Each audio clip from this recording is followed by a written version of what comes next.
Man, that sun is already blazing hot.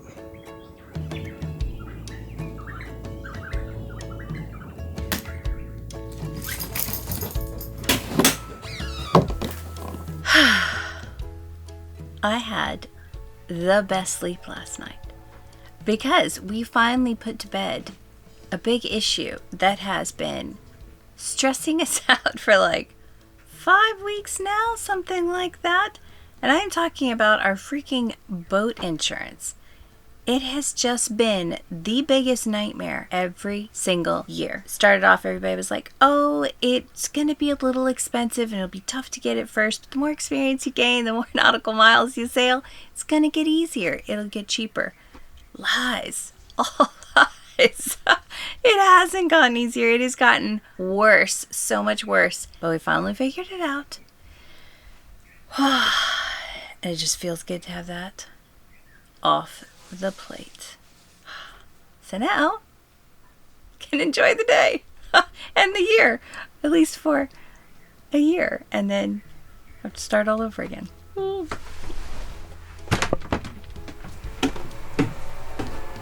Coffee time? Yeah, coffee time. Sun's up, birds are singing. It's already 1,000 degrees. It's crazy, the sun just came up and it's 1,000 degrees. It's gonna be a bit sticky.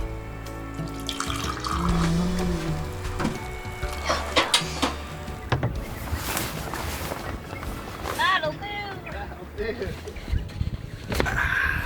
All right, this whole insurance thing. We got the email that our insurance company is dropping us because they're dropping all US flagged vessels in the South Pacific. We've kind of gotten used to that yearly email, but this year is particularly worse because, well, COVID.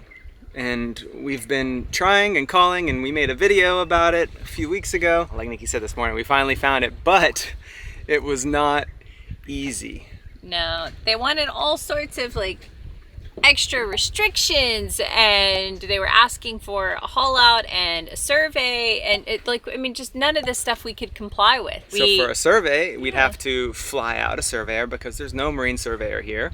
Which you can't do because the borders are closed. Borders are closed. And some of them said, oh, you have to have 3 crew for passage making. Well, can't fly crew in, and nobody wants to sail with us from here because if they leave, they can't get back. And after we made that video, a lot of people said, just go without insurance. But for us, that's really not an option. We need insurance. Like, I would say you need insurance, but I can't speak for everybody, but we need insurance, and for several different reasons. First, because, well, this is the most expensive asset we own. It's also the kind of sort of the only asset we own. It's everything. It's our car, it's our home, it's our storage unit. It's everything we own is on this boat. So. Not to mention it's the most expensive thing we have ever owned, you know? It's not something we want to risk losing. No. And should there ever be an issue, you've got peace of mind, and it eliminates one extra factor that might cause you to make a silly decision, like staying on the boat when you shouldn't stay on the boat. Yeah, we flip on that EPIRB, you call a Mayday, the Coast Guard is gonna come and get you, but you gotta abandon your vessel. There's no saving it. You don't want the fact that you aren't insured yet, or you don't have insurance, to keep you from making a decision that has to do with safety. So you want to know that, like, it doesn't matter, we've got I mean, that's right, that's the statement. Like, it doesn't matter, we've got insurance. We're gonna be okay. Yeah, so you kind of just, you go, whatever, we'll figure it out. We're gonna lose everything, but we're not gonna lose everything. Yeah, exactly. Yeah. So that's a big one. But doesn't end there. There are other reasons. Checking my notes because I'm not going to remember all this. One is some of the countries we visited required insurance. I think Ecuador, when we checked in, Panama, I believe when we went to the Panama Canal, they required us to have insurance. Yep. And then you've got like marinas and even mooring balls. If you want to tie up to their dock or you want to come into the marina, you're going to have to prove that you have insurance. Yes. We've been asked for it at some point in time, pretty much everywhere we've been. If you can't afford to buy the vessel that you're going to purchase, you'll have to get a loan, and with that loan, they will almost certainly require you to have insurance because the bank wants to protect their asset. If you do something wrong, then they want to make sure that they're going to get their money back. It's also, it's liability. Because if you hit somebody else's vessel, that's one thing. You're now responsible for that. Yeah. But if you run your boat up on a reef, you're now responsible a lot of times, a lot of places, for the damage to the reef, for getting your boat off of there. Like, all of that. Hauling your boat up, floating your boat, getting it somewhere safe.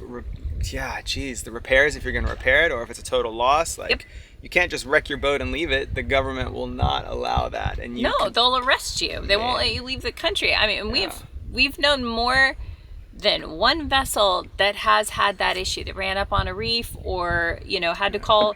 One couple that we met had to call for a mayday, had to be rescued. It was a nasty, nasty storm. Well, their boat ended up washing up ashore in a marine park.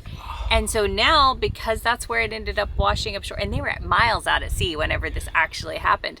But it was like 3 or 4 months later, the boat finally washed up to shore, but washed up in a marine park, and they were in for like $1 million of damage to the reef and to get that boat out of there. Oh, I forgot about that story. It's so terrible. So again, you know, it's like insurance isn't always just about the vessel and the money we would lose. It's what you're responsible for should anything go wrong. And it's more than, it's just, there's so many scenarios, and it's never a problem until it is, right? Sorry guys, that's a lot to talk about first thing in the morning. Let's finish our coffee and calm down before we continue. May need to add a little something special in that coffee. But yeah, so that's why we need insurance.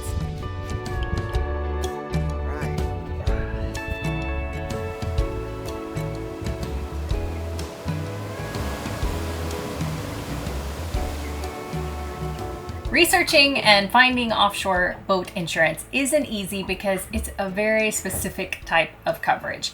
But here is how I go about it. First, I open my VPN app, and I'm dead serious about that. I'm not just saying that because they are a sponsor. I turn on the clean web because it blocks ads, trackers, and malware. It just provides a cleaner research process. Most importantly, if I'm searching for a service in a country, it's helpful and I get better search results if I'm actually in that country, at least virtually. Very handy whenever I'm researching marine supplies, looking for a rental car, or in this case, boat insurance. I search for companies in the USA because we're a US flagged vessel, but also in New Zealand and Australia. Why? Because, well, those are the two biggest countries in the South Pacific, which is where we're looking for coverage. And spoiler alert, it's also where I've gotten the best quotes from. If you've never heard of Surfshark, it's an app and web browser extension that allows us to change our IP address so that we can unblock content and websites that we otherwise wouldn't be able to access. And it comes in handy for so many things. For example, we needed a VPN to get around the geo restrictions in Ecuador so that we could live stream with our patrons. Yeah, we've gotten around the system. And we've used it to unblock Venmo so that we could send Jason's sister baby shower money. And if I'm being completely honest, we probably use it the most to unblock Netflix and Amazon Prime so we can watch all of our favorite shows. Having a good VPN is an invaluable tool as a traveler. And if you click the link down in the description box right now, and use the discount code WYNS, you're giving you 83% off plus an additional 3 months. And if you've never used a VPN before and you're not sure if it's for you, totally okay, because they have a 30-day money-back guarantee, which means there's no risk to give it a try. All right, year one makes total sense. We had 0 experience sailing on a boat like this, and although we were able to get insurance, they said you can't sail your own boat by yourselves. And that sent us down the path of finding the ASA courses so we could get a captain on our boat to sail with us and eventually sign off and say, we are competent sailors, we can sail this boat. And by doing that, the insurance company said, okay, you guys are good to go, but you have to stay within 250 miles of shore and you can only sail in Florida and the Bahamas. But next year, and the years after, will be much easier because you have more experience, you'll have more hours on the water, and there'll be more insurance companies that are able or want to or will allow you to sail and get insurance. Unfortunately, year 2, 3, 4, 5, and now going into year 6 has gotten progressively worse. We have gotten the same notification every time, or pretty close to it, which is your current provider is no longer going to be insuring US flagged vessels. You're going to need to find yourself some new insurance. And we go down the rabbit hole. Loads of quotes, Lots of back and forth. Crazy quotes, like 8, 9, 10. This year topped out at the worst at $11,000 was our worst quote, with those requirements and restrictions still in place. So needless to say, it has not gotten better. It has gotten worse. We started out at year 1 paying $3,800. Year 5 was $6,600. And the one upside is this year, at the last minute, we got a quote for $4,300 with no requirement to haul out or get a survey and no crazy restrictions, which is good, but it did have us really concerned that this year was just not going to work out very well for us. But it did, and of course, with all those quotes that we get every single year, and as it gets progressively worse, we ask every time, why? What is happening? What is causing this? And we've gotten some very interesting responses. I can't tell you the names or the companies that these people work for because, well, I haven't asked for permission, but what I can tell you is it's 3 different insurance brokers. The first quote, big changes in the boat insurance markets due to over 100,000 lost vessels in the last few years. And the second one, yacht insurance market is getting hard to place coverage for cruisers abroad. With the majority of the South Pacific closed, it isn't very appetizing for US or London insurers to provide coverage. Inevitably, with time, the insurance industry will reopen, and I'll be happy to keep you updated. The third one, if anyone asks you to sign a broker of record letter, they are trying to get you a quote that I've already sent you. The number of options are narrowing down. And I think the last one says it all. There's just way less insurance companies out there willing to insure us, which means when we go to apply, we have to bring our A game. When we first started out, we treated applying for boat insurance like applying for car insurance. We thought, well, they're basically the same thing, right? No, wrong. They are totally different, and boat insurance requires a heck of a lot more than car insurance. We have learned a lot of very helpful information about the whole process over the years, and we really wished we would have known it from the get-go. But unfortunately, even when we asked the brokers, what can we do? What additional information can we provide that would get rid of that restriction or make this process easier? We really didn't get a lot of helpful information. Everything we've learned has come from our fellow sailors. So definitely community education. I'm not going to go into all of it because it's just way too much. All the questions you need to ask to make sure you're getting the right kind of coverage, to make sure that you're not paying way too much, because it's just a lot of information. We compiled a very comprehensive article on our website, so you can check that out. There have been 2 things that have been big game changers for us. The first one is a sailing resume, which essentially is just all of your boating experience. It doesn't matter how long ago it was or what vessel it was on. It doesn't have to be on your own vessel. It can be on any vessel.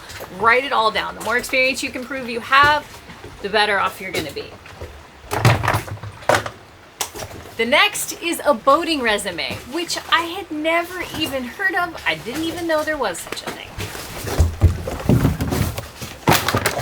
The condition of your vessel matters a lot. And a boat resume, well, we keep track of all of our maintenance, all of the upgrades that we've made, anything that can show redundancy, reliability, and of course, safety. The more maintained your vessel is, the safer she is, the less of a risk you are, and the higher our chances are of actually getting coverage and getting a reasonable rate. Now again, if you want to see what is in our sailing resume, what's in our boating resume, and all those other tips, head over to our website because that's where you're going to find all of that information.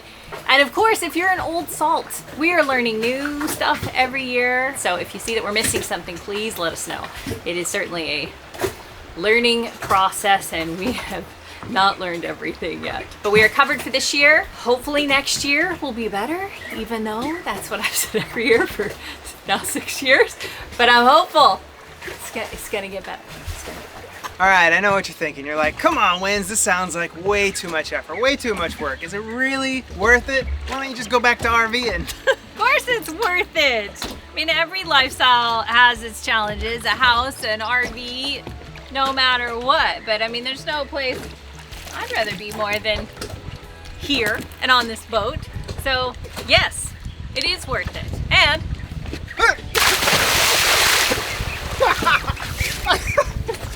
what else can you get away with doing that? I mean, come on.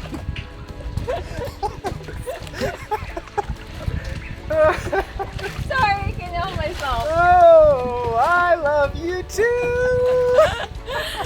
I'm gonna end up paying for that. Right off. Oh, that was a good one. Surprise ending. So funny. That was, come on, it was pretty funny. Get a boat! Ah, it feels good. So here's the deal, blah, blah, blah, and yada, yada, yada. So important. This is Sun moving, new location. So I want to talk about why we need insurance. And now I want to talk about something else that's less boring. No. Trapped. Action. Trapped. Oh, okay. Take 243. Yeah. Jeez. This is ridiculous. I know what I'm saying. Why do I gotta get up? Okay. Nice brace. A little side break. All right. No pooping on the deck. All right, I got this. Let's do it. It's gonna happen. This is gonna be great. It's gonna be amazing. It's gonna be big. It's gonna be a long one. It's a bit sweaty. Roll the camera, forget everything. Take 37. Thanks. Ah! Oh, should have brought a towel.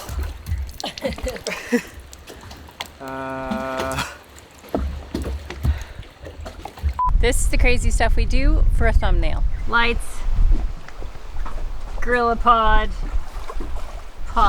Tether. Make sure the camera doesn't go overboard. Just enough wind to be a problem. All right, we're ready. Okay. Ah! Ah!